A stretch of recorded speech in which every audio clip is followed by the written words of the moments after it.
এই হচ্ছে আমার ঘাসের জমি।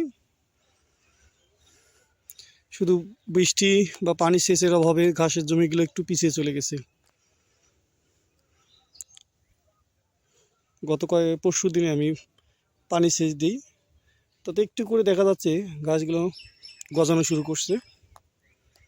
কিন্তু প্রচণ্ড তাপ, বৈশাখের প্রায়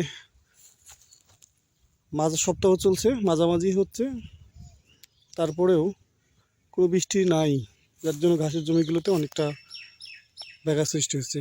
এদিকে আরেকটা ঘাসের জমি আমার, এইদিকে আর একটা ঘাসের জমি। মোট এখানে প্রায় 55 থেকে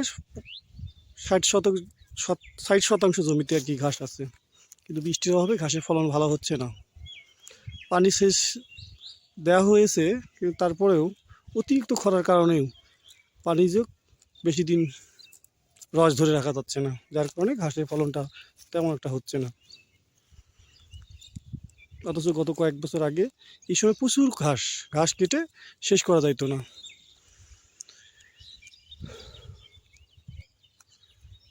এই হচ্ছে আমাদের দেশের অবস্থা। বৈশ্বিক উষ্ণায়নের যে একটা প্রভাব পড়বে আমাদের এশিয়া, বিশেষ করে বাংলাদেশের মতো দেশে, তার মনে হয় একটা প্রথম পদক্ষেপ এখন হচ্ছে। প্রচণ্ড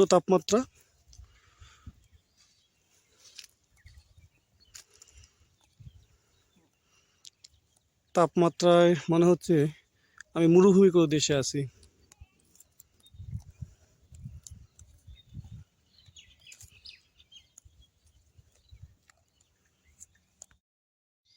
হাই ভিউয়ার্স, আপনারা দেখতেছেন কৃষিক্ষেত্রে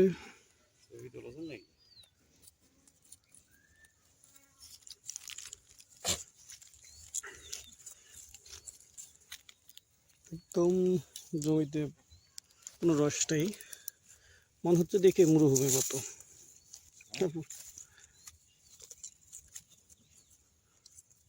শুকে চলছে প্রায় 1 মাসেরও অধিক সময় ধরে, কোনো বৃষ্টি হয়নি। পাতা শুকে গেছে, ঘাসের জমি মনে করেন ঘাসগুলোও শুকে গেছে।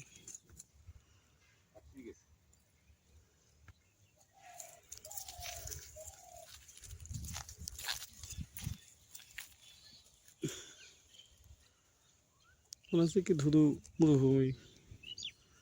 মরুভূমি ভাবটা আমাদের এশিয়া মহাদেশে, বিশেষ করে এইরকম দেশগুলোতে, আমাদের বাংলাদেশেও প্রভাব পড়া শুরু করছে। আকাশ একদম ক্লিয়ার, শুষ্ক, ধুধু প্রান্তর।